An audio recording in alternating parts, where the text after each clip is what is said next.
Primer sermón sobre la pasión de nuestro Señor Jesucristo, por Juan Calvino. Entonces llegó Jesús con ellos a un lugar que se llama Getsemaní, y dijo a sus discípulos: Sentaos aquí, entre tanto que voy allí y oro. Y tomando a Pedro y a los dos hijos de Zebedeo,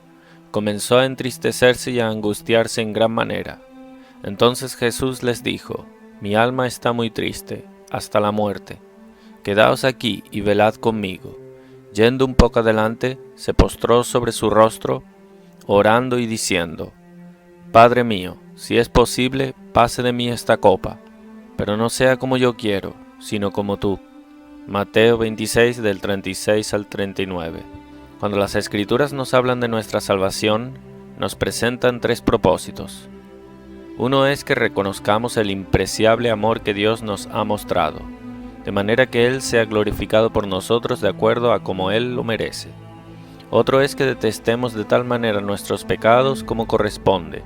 y que estemos suficientemente avergonzados como para humillarnos ante la majestad de nuestro Dios. El tercero, que valoremos de tal manera nuestra salvación que ella nos haga renunciar al mundo y a todo lo que pertenece a esta vida frágil, y que nos regocijemos con aquella herencia que por semejante precio ha sido adquirida para nosotros. Esto es en lo cual debemos fijar nuestra atención, y a lo cual debemos aplicar nuestra mente cuando se nos menciona de cómo el Hijo de Dios nos ha redimido de la muerte eterna, adquiriendo para nosotros la vida celestial. Entonces, en primer lugar, debiéramos aprender a dar a Dios la alabanza que merece.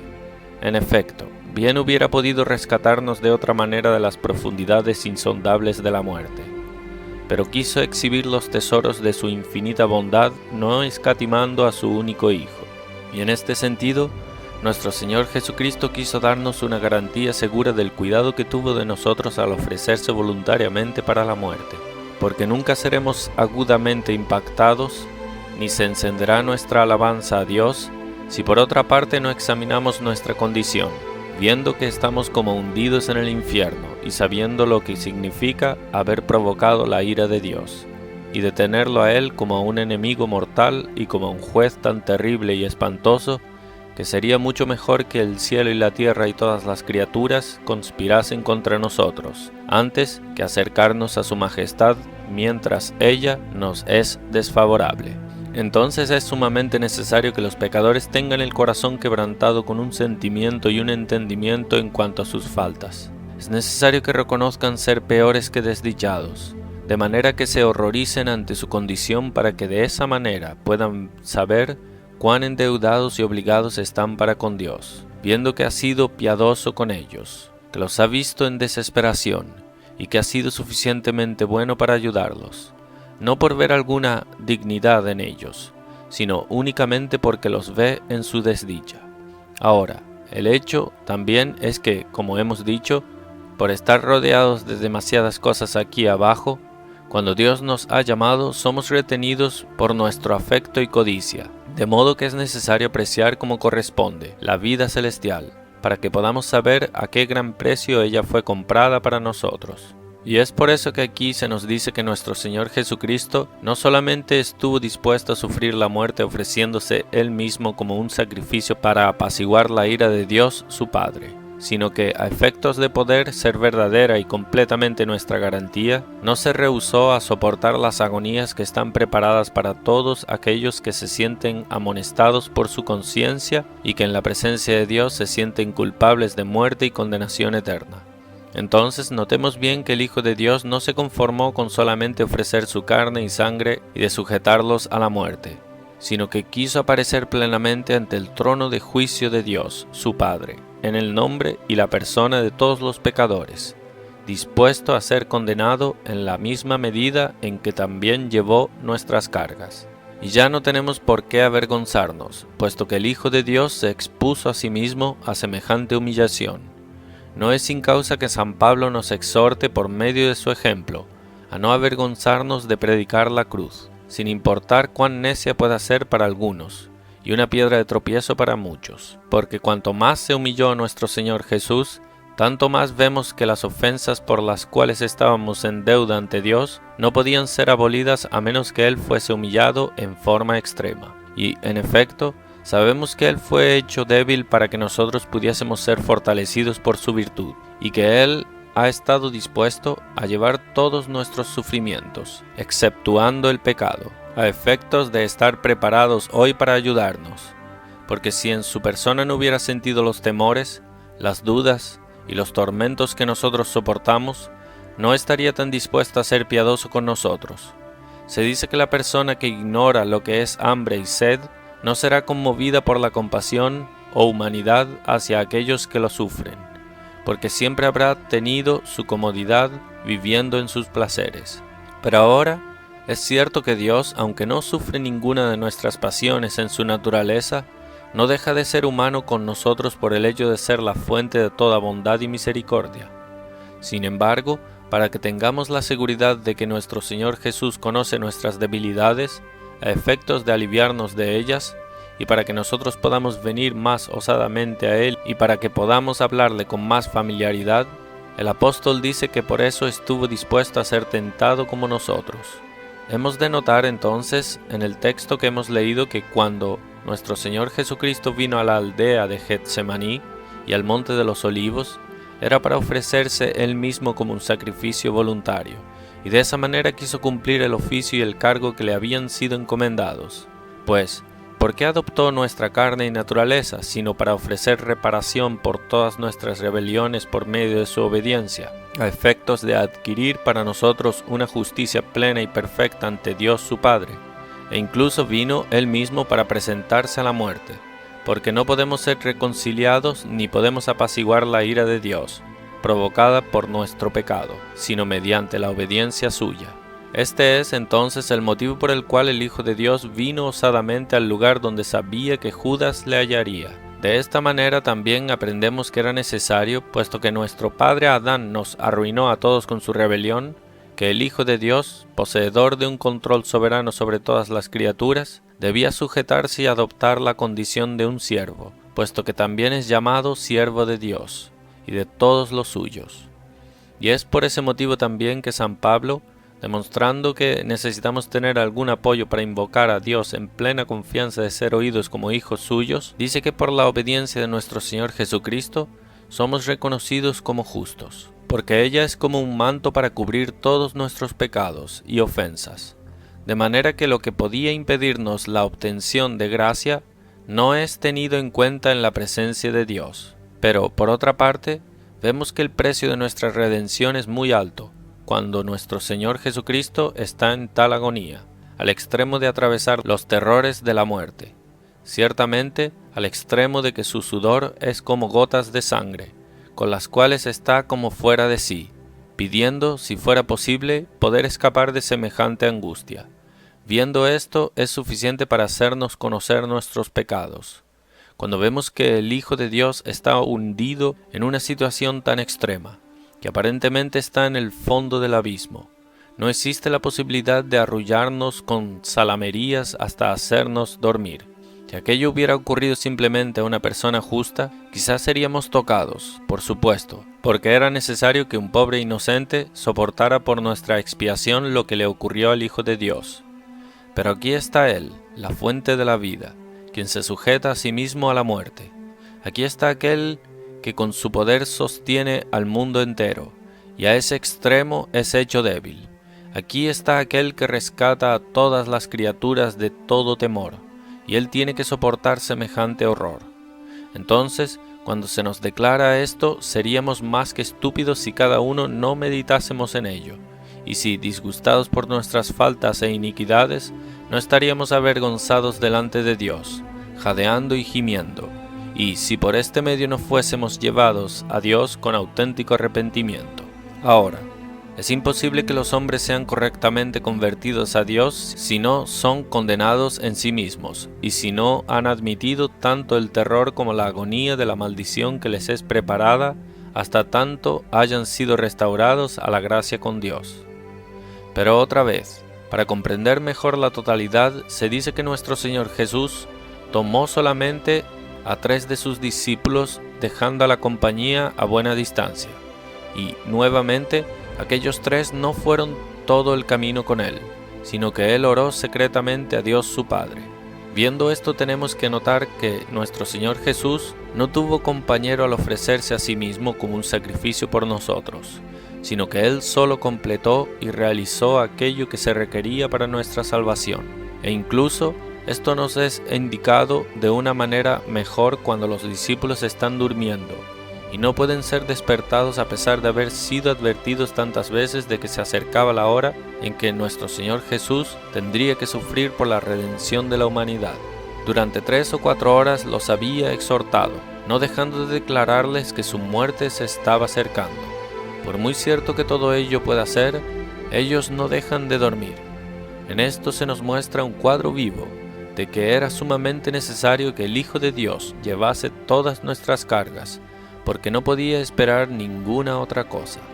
Y ello es para que nuestra atención pueda fijarse de manera de no divagar en pensamiento, como vemos que ocurre con los pobres incrédulos que no pueden fijar su atención en el Señor Jesucristo, sino que creen tener necesidad de patronos y abogados como si existiesen muchos redentores. Incluso vemos las blasfemias, que son la regla en este papado malvado, de que los méritos de los santos son para ayudar a la muerte y pasión de nuestro Señor Jesucristo, para que por este medio seamos librados y absueltos delante de Dios. Ellos dicen, aunque hubiese habido remisión general en cuanto a la culpa del pecado original, como también de pecados cometidos, aún así debe haber un agregado y la sangre de Jesucristo no es suficiente, a menos que sea suplementada por la sangre de los mártires. Y es preciso que tengamos nuestro refugio en ellos, a efectos de tener el favor de Dios. Cuando el diablo se ha desencadenado de tal manera, tenemos que ser tanto más cuidadosos para permanecer firmes a nuestro Señor Jesucristo, sabiendo que solamente en Él tenemos que encontrar la perfección plena de salvación. Y es por eso que se dice en forma notable, por medio del profeta Isaías, que Dios se maravilló viendo que en ninguna otra parte había ayuda. Ahora, es cierto que Dios sabía muy bien que solamente Él tenía que perfeccionar nuestra salvación, pero es para que nosotros nos avergoncemos y que no seamos hipócritas como si hubiésemos traído algo para ayudar en la remisión de nuestros pecados y para hacer que Dios nos reciba en su gracia y amor, de manera que no corramos de un lado a otro para hallar mediadores.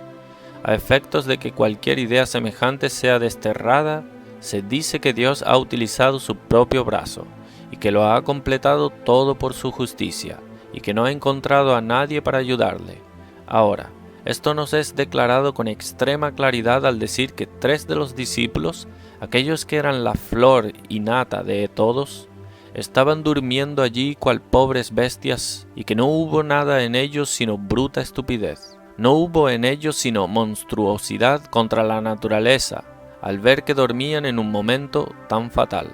Luego, para que nuestra confianza sea quitada de toda criatura y centrada enteramente en nuestro Señor Jesucristo, se dice que Él avanzó hacia el combate.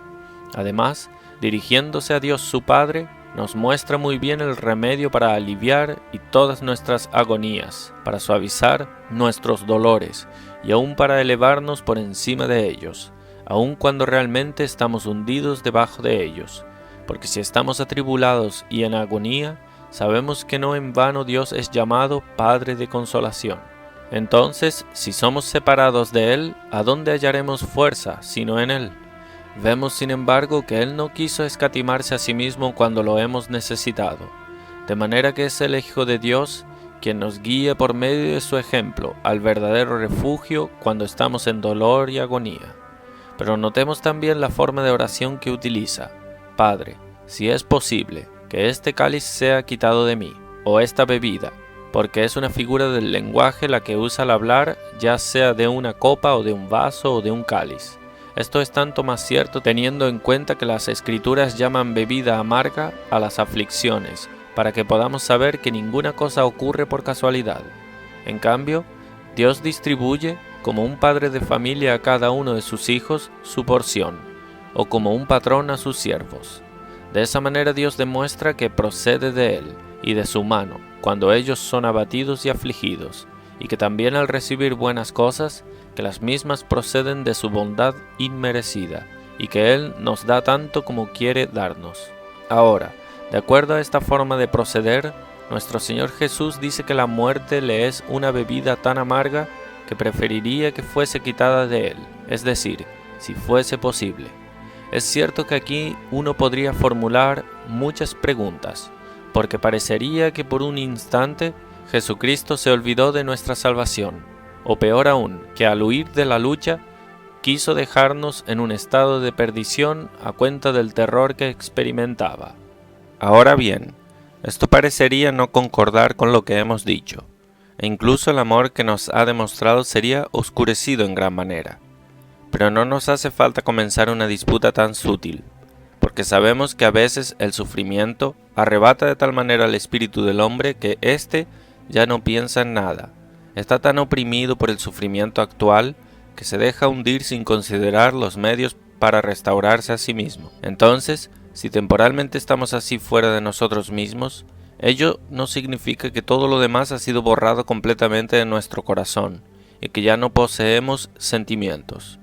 Por ejemplo, aquel que piensa en alguna aflicción de la Iglesia, especialmente en una aflicción particular, orará a Dios como si el resto del mundo no le importara. Ahora bien, ¿acaso ello significa que se ha vuelto inhumano y que ya no se preocupa por sus hermanos que también tienen necesidad de sus oraciones? De ninguna manera, sino que este sentimiento lo impulsa con tal vehemencia que por un tiempo, para él, lo demás no le afecta. Moisés pide ser quitado del libro de la vida.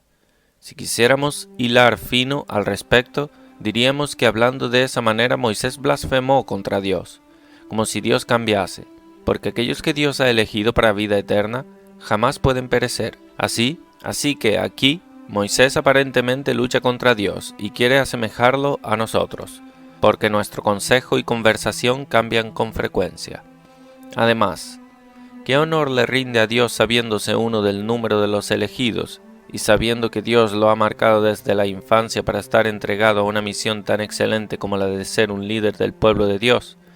Y ahora, no obstante, pide ser rechazado y exterminado por Dios. ¿Y todo ello a qué conduciría? Entonces, uno podría argumentar prolongadamente, pero la solución es fácil, porque Moisés, teniendo un celo tan ardiente por la salvación de su pueblo, viendo además la horrible amenaza pronunciada por la boca de Dios, por un breve momento y por un minuto se olvida de sí mismo, pidiendo solamente que Dios ayude a su pueblo. A ese estado mental había sido llevado nuestro Señor Jesús, porque si le hubiera sido necesario sufrir 100 muertes, incluso 1.000.000, es cierto que previamente habría sido preparado, pero ahora Él está dispuesto, no tanto por sí mismo como por nosotros, a soportar las agonías que lo precipitan a ese límite que aquí vemos. Suficiente para el punto 1. Ahora, en cuanto al segundo, si alguien pregunta cómo Jesucristo, que es enteramente justo, que ha sido el Cordero sin mancha, y que incluso ha sido la regla y el espejo de toda justicia, santidad y perfección, tiene un deseo contrario al de Dios. La respuesta es que Dios tiene toda perfección y justicia en sí mismo. Los ángeles, en cambio, por mucho que se conformen a la voluntad de Dios, siendo enteramente obedientes a Él, no obstante, tienen una voluntad aparte, porque siendo ellos criaturas pueden tener sentimientos que por derecho no pertenecen a Dios. En cuanto a nosotros, tan rodeados por esta masa de pecado, estamos tan cargados que nos encontramos muy lejos de la voluntad de Dios, porque en todos nuestros apetitos hay algún exceso, inclusive con frecuencia hay manifiesta rebelión. Pero si consideramos al hombre en su integridad, es decir, sin esta corrupción del pecado, nuevamente es cierto que tendrá sus sentimientos muy lejos de Dios, y sin embargo, no por ese motivo serán pecaminosos, como cuando Adán aún no había sido pervertido y cuando aún persistía en el estado y condición en que había sido creado. Ocurriría que era tanto caliente como frío, y debía soportar tanto las ansiedades y temores contra otras cosas semejantes. Así fue con nuestro Señor Jesucristo. Sabemos que en todos sus sentimientos no tuvo mancha ni defecto, que en todas las cosas fue guiado por la obediencia a Dios. Pero con todo ello no estuvo excepto, porque había tomado nuestra naturaleza de ser expuesto tanto al temor y a ese terror del cual ahora se habla, y a ansiedades y a cosas semejantes. No estamos capacitados a percibir esto en nosotros mismos, como que en aguas turbias no se puede distinguir nada. de modo que los sentimientos humanos nos llevan de un lado a otro para darnos emociones tales que necesitamos ser restringidos por Dios. Pero sentimientos como los que tienen los hombres, habiendo descendido de Adán, son como una llaga donde la infección es cada vez más contaminada. De manera que no podemos contemplar lo que tiene que haber sido esta pasión de nuestro Señor Jesucristo, si la juzgamos por medio de nosotros mismos. Porque, aunque tengamos un buen propósito y un sentimiento recto en sí mismo y aprobado por Dios, con todo, siempre nos falta algo. ¿Acaso no es algo bueno y santo que un padre ame a sus hijos? Y allí mismo volvemos a pecar, porque nunca existe la regla y moderación que se requiere. Porque cualesquiera sean las virtudes en nosotros, Dios nos muestra pecado en ellas, para que todo orgullo sea más humillado, y que nuestra ocasión sea tanto mayor de inclinar nuestras cabezas, y aún de ser turbados por la vergüenza, viendo que aún lo bueno está corrompido por el pecado que mora en nosotros, y del cual estamos llenos en exceso. Además, en cuanto concierne a nuestro Señor Jesucristo, como ya lo he dicho, no debe sorprendernos que Él haya tenido, puesto que era hombre, una voluntad diferente a la de Dios su Padre. Pero no por eso hemos de juzgar que aquí hubo algún pecado o transgresión en Él. Y veamos, incluso en esto, como ya lo hemos notado, el inestimable amor que tuvo hacia nosotros cuando para Él la muerte era tan terrible y que, sin embargo, por su buena voluntad se sometió a ella. Y si no hubiese sentido ninguna repugnancia ante ella, y si hubiera bebido aquella copa sin reservación alguna, sin percibir ninguna amargura en ella, ¿qué clase de redención habría sido? Nos parecería que todo ello habría sido teatro. Pero si ocurre que nuestro Señor Jesucristo soportó semejantes agonías, ello es una señal de habernos amado a tal extremo que incluso se olvidó de sí mismo, sufriendo de tal modo que toda la tormenta cayó sobre su cabeza, para que nosotros pudiésemos ser librados de la ira de Dios. Ahora todavía hay que notar que cuando el Hijo de Dios agonizaba de tal manera, no era porque tenía que dejar el mundo, porque si hubiera sido únicamente la separación del cuerpo y alma, con los tormentos que tuvo que soportar en su cuerpo, no se habría sentido oprimido a tal extremo. Debemos en cambio observar la calidad de su muerte e incluso identificar su origen. Porque la muerte no es solamente para disolver al hombre, sino para hacerle sentir la maldición de Dios. Además del hecho de que Dios nos saca de este mundo y que somos como aniquilados con respecto a esta vida, la muerte es para nosotros como una entrada al abismo del infierno. Nosotros seríamos separados de Dios y despojados de toda esperanza de salvación cuando la sentencia de muerte es pronunciada sobre nosotros, excepto que tengamos este remedio, que nuestro Señor Jesucristo la soportó por amor a nosotros, para que ahora la herida que allí había no sea fatal, porque sin Él estaríamos tan aterrorizados por la muerte que ya no habría esperanza de salvación en nosotros. Pero ahora su aguijón ha sido truncado, incluso su ponzoña ha sido limpiada de tal manera que en el día de hoy, la muerte al humillarnos nos sirve de medicina y ya no es fatal, porque ahora Jesucristo ha tragado todo el veneno que había en ella. Esto es entonces lo que tenemos que recordar, que el Hijo de Dios al exclamar, «Padre, si es posible, que esta copa pase de mí», no solamente considera lo que tenía que sufrir en su cuerpo, ni la desgracia de los hombres, ni el hecho de dejar la tierra, porque ello era suficientemente fácil para él.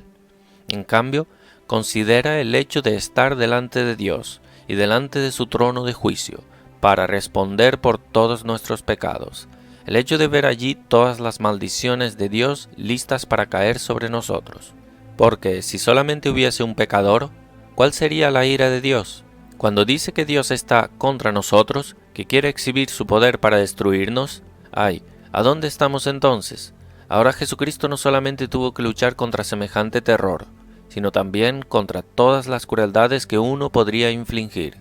Entonces, cuando vemos que Dios emplaza a todos aquellos que han merecido la condenación eterna y que son culpables de pecado, y viendo que Él está allí para pronunciar la sentencia que ellos se han merecido, ¿quién no concebiría en medida plena todas las dudas y terrores que podría haber en cada uno? ¿Y qué profundidad habrá en ello? Ahora, fue necesario que nuestro Señor Jesucristo solo, sin ayuda, sostenga semejante carga. Entonces juzguemos el dolor del Hijo de Dios conforme a su verdadera causa. Volvamos ahora a aquello que hemos discutido antes, que por una parte comprendamos cuán costosa fue nuestra salvación para Él, y cuán preciosas le fueron nuestras almas cuando estuvo dispuesto a ir a semejante extremo por amor de nosotros. Y sabiendo lo que merecíamos, consideremos lo que habría sido nuestra condición si no hubiéramos sido rescatados por Él, y regocijémonos aún, porque la muerte ya no tiene poder sobre nosotros para herirnos. Es cierto que siempre tenemos un temor natural de la muerte, y que huimos de ella, pero ello es para hacernos pensar en este inestimable beneficio que ha sido adquirido para nosotros por medio de la muerte de nuestro Señor Jesucristo, que ha provisto de tal manera para todos esos temores que en medio de la muerte podemos presentarnos delante de Dios con la cabeza levantada. Es cierto que ante todo debemos humillarnos, como ya lo hemos dicho, y que ello es muy importante para que odiemos a nuestros pecados y para estar disgustados con nosotros mismos, a efecto de ser tocados por el juicio de Dios y estar atemorizados por Él. Pero aún así, cuando Dios nos llama a su presencia, hemos de levantar la cabeza, y este también es el coraje dado a todos los creyentes.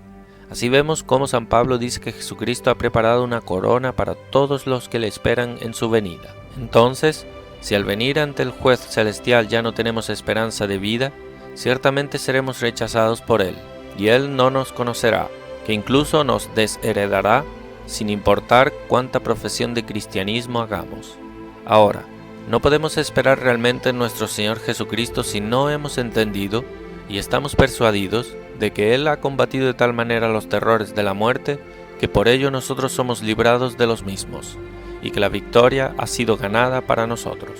Y aunque tengamos que luchar para que sintamos nuestras debilidades, para que busquemos refugio en Dios, para conducirnos siempre a una auténtica confesión de nuestros pecados, de modo que solamente Dios sea justo, no obstante, es cierto que Jesucristo ha luchado de tal manera que ha ganado la victoria, no para sí mismo, sino para nosotros. Y nosotros no tenemos que dudar que por medio de Él ahora podemos vencer todas las ansiedades, todos los temores, todos los desmayos, y que podemos invocar a Dios seguros de que sus brazos siempre están extendidos para recibirnos en su presencia. Eso es entonces lo que tenemos que considerar,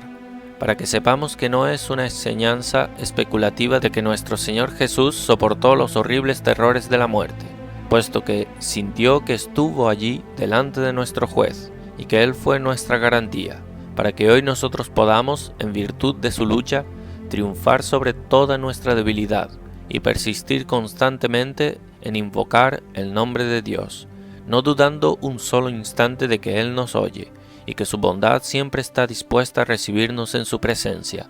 y que por este medio nosotros pasemos tanto por la vida y la muerte, por el agua y el fuego, y sintamos que no es en vano que nuestro Señor Jesús combatió para ganar esa victoria para todos aquellos que en fe han venido a Él. Esto es entonces, en una palabra, lo que tenemos que tener en mente.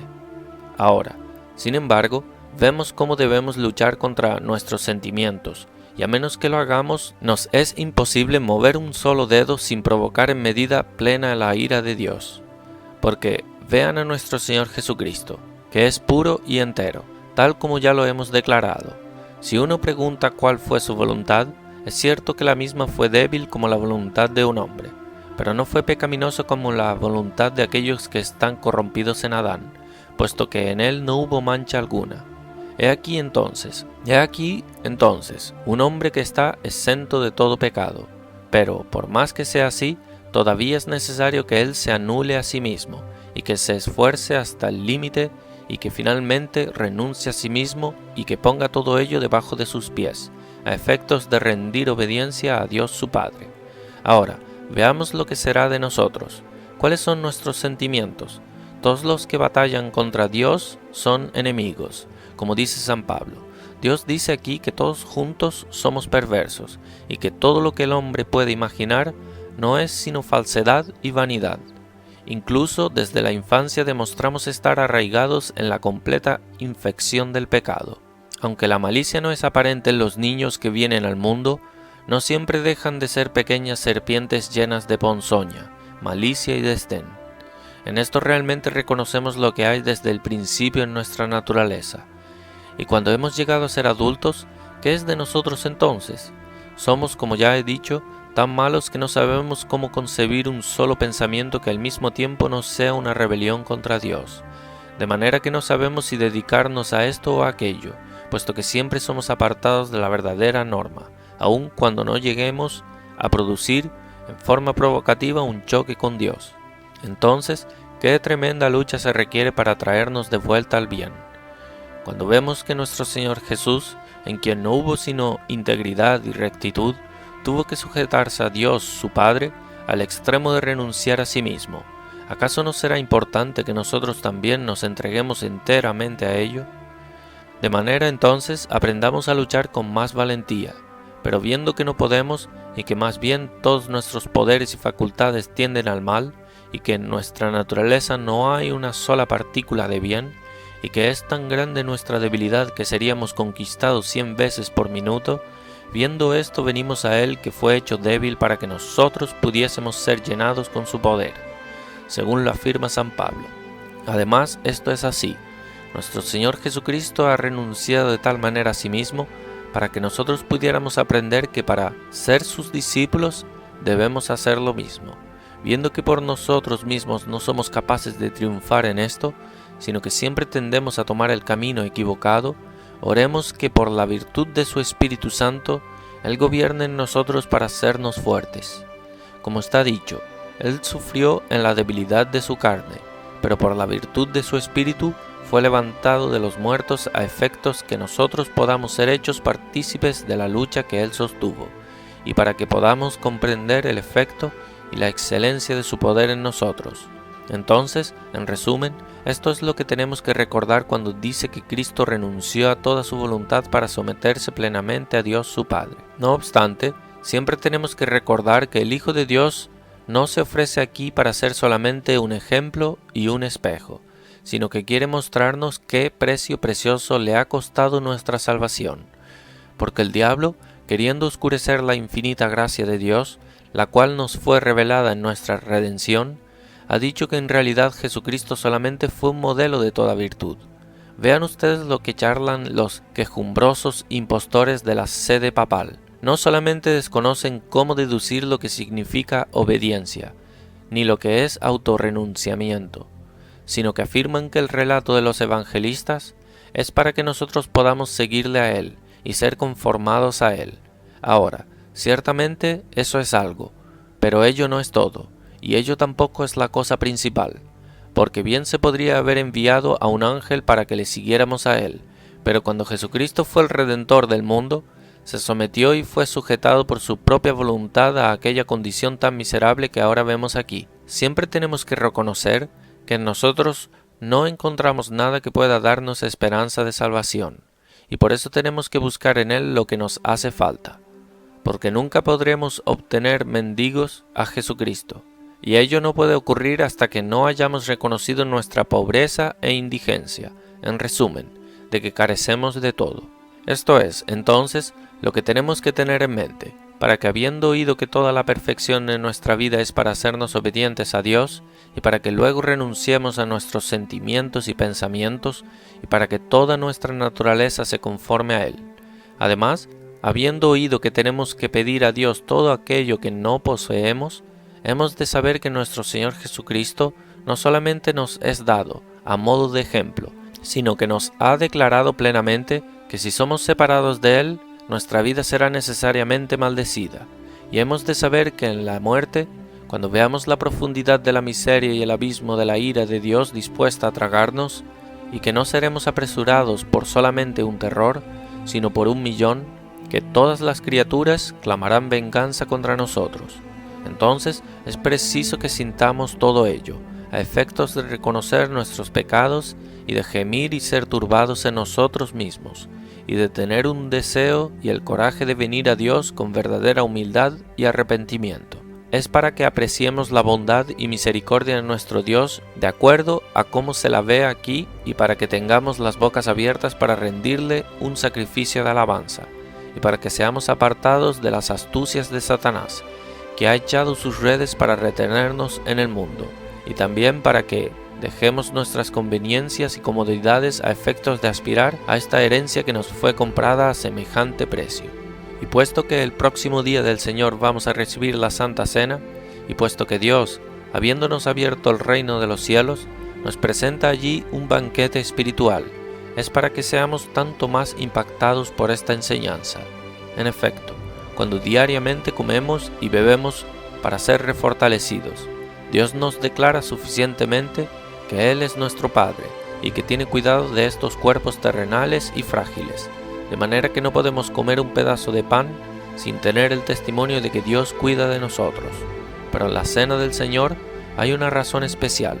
porque allí Dios no llena nuestros estómagos, sino que nos transporta al reino de los cielos. Él nos pone a nuestro Señor Jesucristo delante, para que Él sea alimento y bebida.